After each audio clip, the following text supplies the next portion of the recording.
Welcome to the ZenVoice Lab. What if the life you're living right now isn't actually the life you chose, but something you slowly stepped into over time?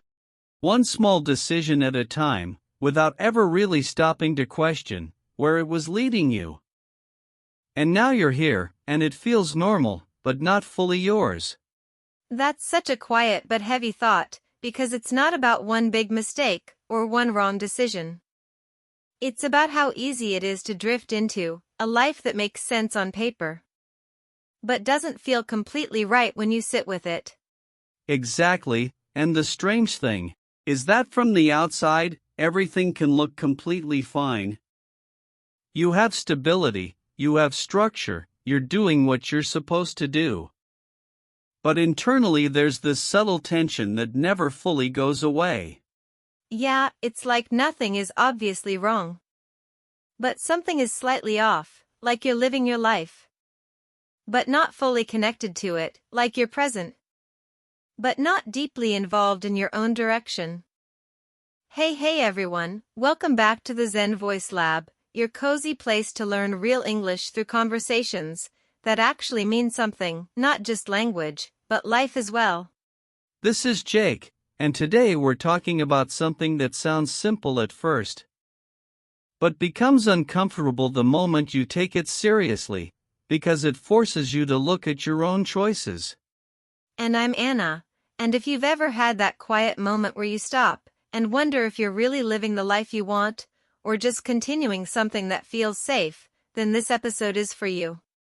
So let's start with a question that sounds very familiar, but feels very different depending on where you are in life. Should you follow your dream, or should you be practical? Yeah, when you're younger, that question feels almost too easy. Because the answer is always follow your dream, and it feels inspiring, and it feels right. It feels like the kind of advice that represents courage and authenticity. Something people admire, something people want to believe in. But real life slowly complicates that idea. Because suddenly there are things that matter just as much. Like money, timing, responsibility, and the expectations of other people.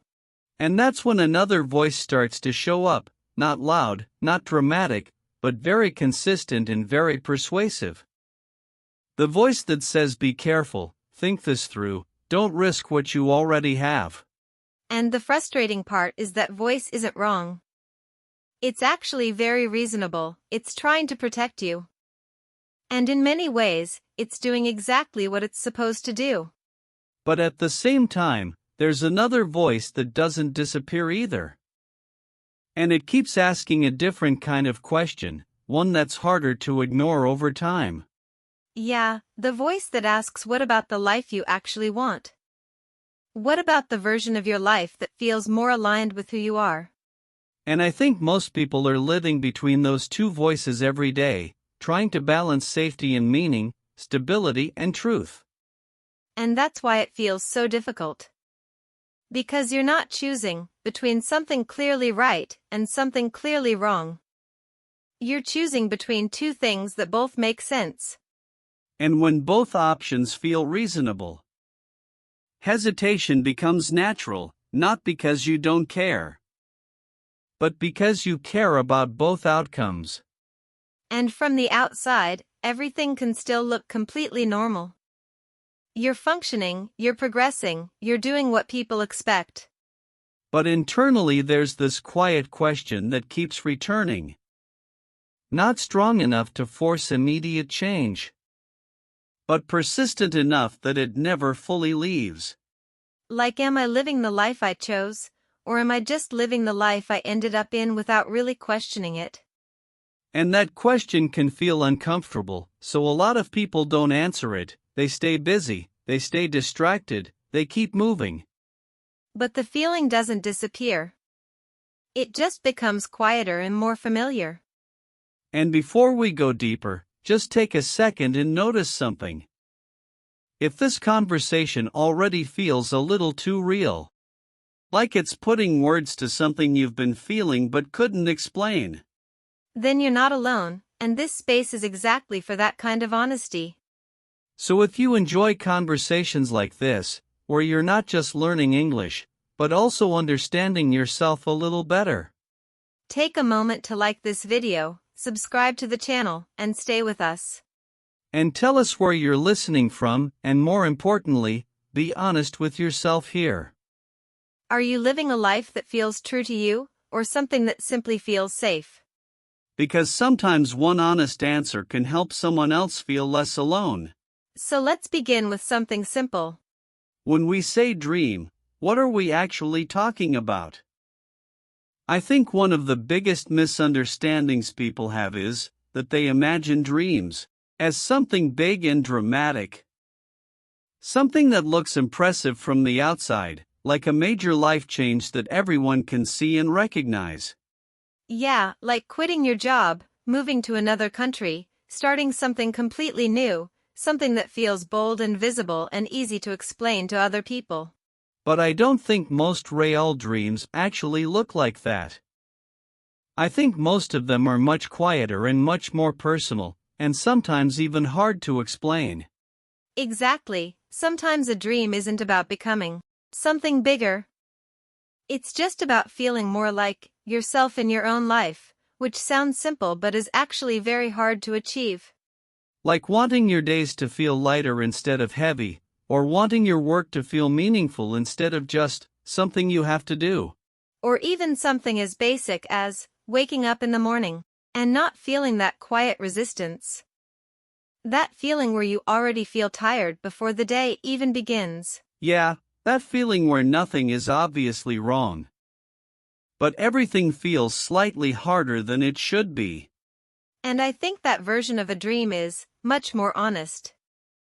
Because it's not about how your life looks from the outside. It's about how it feels when you're actually living it. And most people have experienced that feeling at some point. Especially when they were younger and things felt more open and less defined. Before life became more structured, before expectations became stronger, and before practicality started shaping every decision. Yeah, before that voice showed up that says okay, but how is this actually going to work? And that voice isn't wrong, but it does change the way you think, because now every idea has to pass through logic and responsibility. And slowly, without realizing it, that practical voice becomes louder, and the dream becomes quieter. But I don't think the dream disappears. I think it just gets pushed into the background. Yeah, like it's still there, but you don't hear it as clearly anymore because there's too much noise in front of it. For me, it feels like a window in a room. The window is still there. The light is still coming through, but over time you start putting things in front of it. Like responsibilities, expectations, fear, and even other people's opinions about what your life should look like. And the important part is that you don't do this all at once. It happens gradually, one layer at a time. At first it doesn't seem like a big deal. You can still see the light, you can still feel that connection. But then more things get added, and eventually the room feels darker, even though nothing dramatic really happened. And one day you realize you haven't thought about that part of yourself in a long time. And that's when something interesting happens, because the dream doesn't disappear completely. It comes back in quiet moments, usually when you're not distracted, and your mind finally slows down. Like when you're driving somewhere alone, or lying in bed at night, or just having a normal day, and suddenly feeling something shift inside. Yeah, like a small voice tapping you on the shoulder, reminding you that it's still there.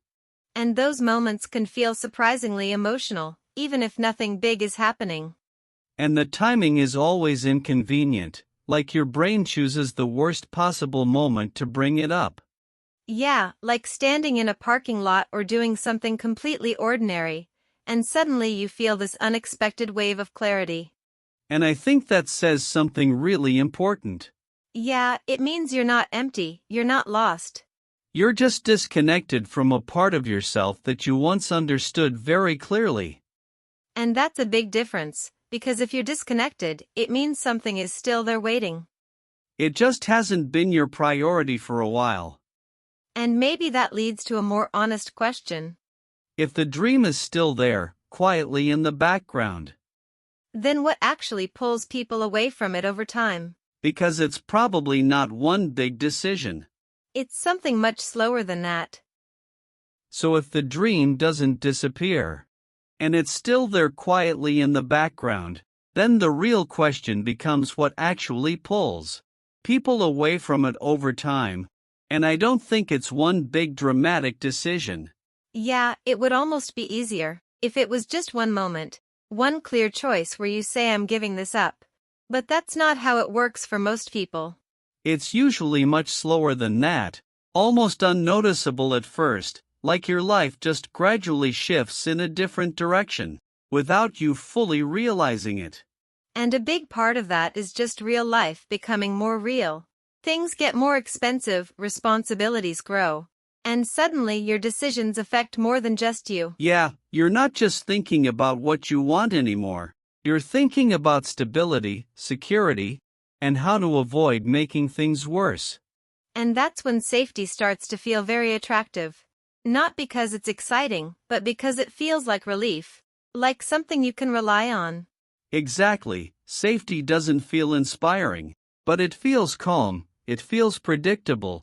And when life feels uncertain, that predictability becomes very appealing. And that's where something else quietly enters the picture. Something that doesn't always look like fear at first. Yeah, apprehension, that quiet, almost polite form of fear that doesn't panic, but keeps asking careful questions. Like, what if this goes wrong? What if I lose what I already have? What if I try and it doesn't work out? And the difficult part is that those questions are not stupid. They're actually very reasonable, and in many cases, they're completely valid. Yeah, money is real, time is limited. Responsibilities are not optional. So that fear doesn't feel irrational. It feels responsible. And that's why simple advice like just follow your dreams doesn't always work, because it ignores the reality people are dealing with. Yeah, sometimes that kind of advice sounds like it has never had to deal with rent, deadlines, or pressure from other people. Exactly, like follow your heart sounds great, but your landlord also has expectations, and those expectations are very consistent. So people start making safer choices, not because they don't care about their dreams, but because they care about not losing what they already have. And that's where the phrase play it safe really shows up, choosing the option that feels less risky, less uncertain, and more manageable. And again, there's nothing automatically wrong with that. Choosing safety is not a failure. It's often a very understandable response. But the problem begins when it becomes your default, when you choose the safer option so often that you stop questioning it. And over time, it starts to shape how you see yourself. You start saying things like I'm just not that kind of person. When in reality, you didn't start that way, you just became very used to avoiding discomfort. And fear plays a big role in that process, but not in the way people usually imagine. Yeah, fear is not always loud or dramatic. Sometimes it's calm, logical, and very well organized. It sounds like maturity, like responsibility. Like you're making smart decisions. Fear has reasons, fear has timing. Fear has a full explanation for why now is not the right moment. And honestly, some of those reasons are actually true. Which is why it's so hard to recognize what's really happening. Because from the outside, fear and wisdom can look almost identical. They both sound careful, they both sound thoughtful. People rarely say I'm scared. They say I'm being realistic. And sometimes they genuinely believe that. And sometimes they are right. Sometimes waiting is smart. Sometimes caution is the better choice. But not always, and that's where things become more complicated. Because the real question is not just am I being practical, it's am I being wise, or am I mainly protecting myself from discomfort? And those two things feel very different when you really pay attention to them. Yeah, wisdom usually feels steady and clear, while fear feels tighter, more restrictive, like it's closing things down. Fear tends to shrink your world slowly. Not all at once, but enough that over time your options become smaller. And that's the part people don't always notice, because everything still looks fine on the surface. Yeah, your life can look completely normal, stable, even successful, but internally something feels slightly off. Like you're doing everything right, but it doesn't feel right in the way you expected. Like wearing shoes that technically fit, but never feel comfortable no matter how long you wear them. You can walk in them, you can function, you can live your life. But there's always a small discomfort that never fully goes away. And I think a lot of people recognize that feeling, even if they don't talk about it. Because they're not building a life they truly love. They're building a life that helps them feel less exposed. Less vulnerable, less uncertain, less at risk. And those goals make sense. But they lead to a very different kind of life. And at some point, that creates another question. Are you making careful choices? Or are you slowly letting fear shape more of your life than you realize? And that's where things start to feel very honest, because the answer is not always comfortable. But I think this is also where we need to slow down a little, because it's very easy to hear all of this and suddenly feel like you need to change everything immediately. Yeah, and that's actually a dangerous place to act from. Because not every feeling of discomfort means you should make a big decision right away. Exactly. Sometimes what you're feeling is not clarity. It's just frustration or exhaustion. And those emotions can make any kind of change look like the right answer. Yeah, when you feel stuck, even a random change can feel like progress, even if it's not actually taking you in a better direction. And I've definitely experienced that, where I felt so tired of my current situation that anything different started to look like a solution. Yeah, that feeling where you're not really thinking clearly, you just want out. And that's a very different mindset from actually building something meaningful. And I think that's an important distinction, because running away from something and moving towards something are not the same thing. Exactly, one is driven by discomfort, and the other is guided by intention. And those lead to very different outcomes over time. And that's where restraint becomes important, even though it doesn't sound exciting or inspiring. Yeah, restraint doesn't look like progress from the outside, but internally it can be a very strong form of self-control. It's that voice that says I do want something different, but I don't want to make a messy decision, just because I feel overwhelmed right now. And honestly, that takes a different kind of courage. Because it means sitting with discomfort instead of escaping it. And I don't think people talk about that enough, because we often celebrate bold moves, but we don't always recognize thoughtful restraint. Yeah, not every bold move is brave, sometimes it's just reaction. And not every pause is weakness, sometimes it's wisdom. And I think people need permission to move slowly, especially when they're trying to change something important in their life. Yeah, to take time to learn, to save money, to test things in small ways, instead of feeling like everything has to happen at once. Because real change is usually much less dramatic than people imagine. It's often just small actions repeated consistently over time. And that kind of progress doesn't look exciting, but it's much more stable, and often much more sustainable. But at the same time, there's also a line where moving slowly turns into avoiding action completely. Yeah, where preparation becomes a comfortable place to stay, instead of a step towards something. Like you keep planning, you keep thinking, you keep organizing, but nothing actually moves forward. And it can feel productive, because you're doing something, but in reality, you're not really changing anything. And that's where something else becomes important. Something deeper than just planning or motivation. Yeah, conviction, that quiet inner belief that something actually matters to you. Not in a loud or dramatic way, but in a steady way that stays even when things feel uncertain. And I like that idea, because conviction doesn't mean fear disappears.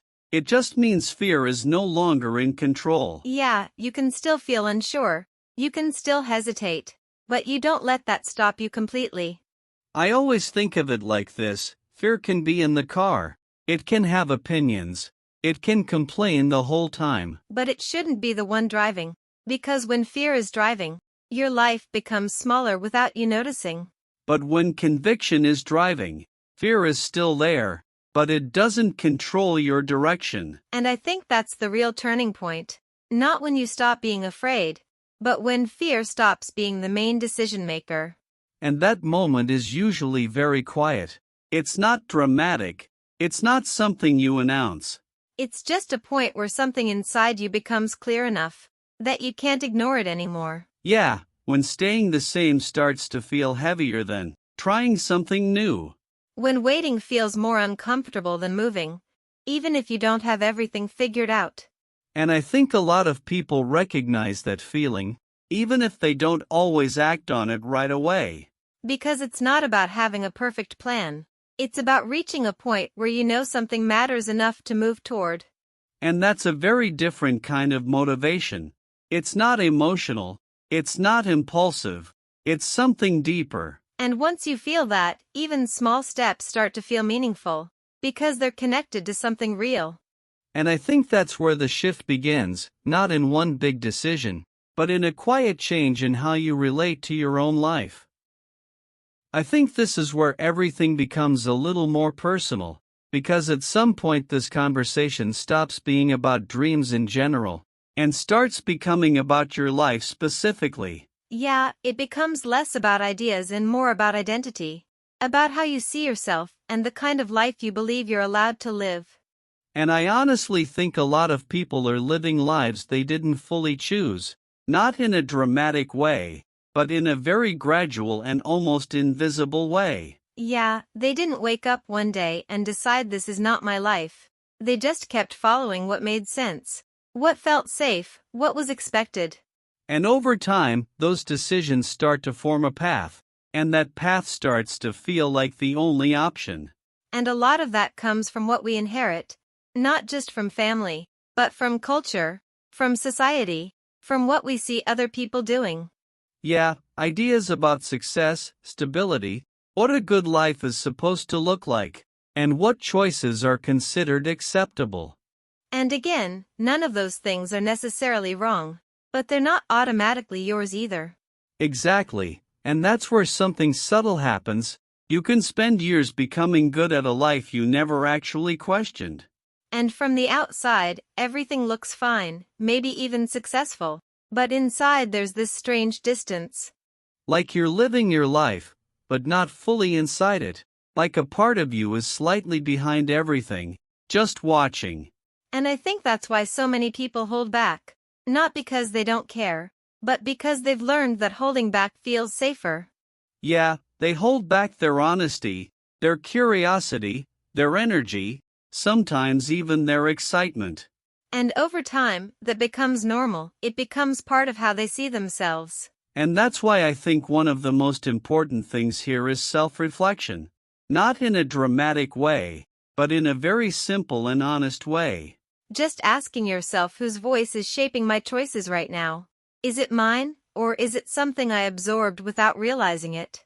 And that question doesn't force you to change everything, but it creates awareness. And awareness gives you space to pause, space to question, and eventually space to choose differently. Even if those choices are small at first, they still matter. And I think that's where we land with this whole conversation. Not in one extreme or the other. Not quit everything and chase your dream recklessly, and not ignore yourself completely in the name of being practical. Because both of those extremes miss something important. Maybe the more honest answer is much simpler, and also much harder in a quiet way. Don't abandon the dream. Yeah, not in a dramatic way, not necessarily by changing everything right now. But by staying connected to it, even if that connection is small. Because there's a big difference between moving slowly and giving up completely. Slow is not failure, careful is not failure, and small steps are not failure.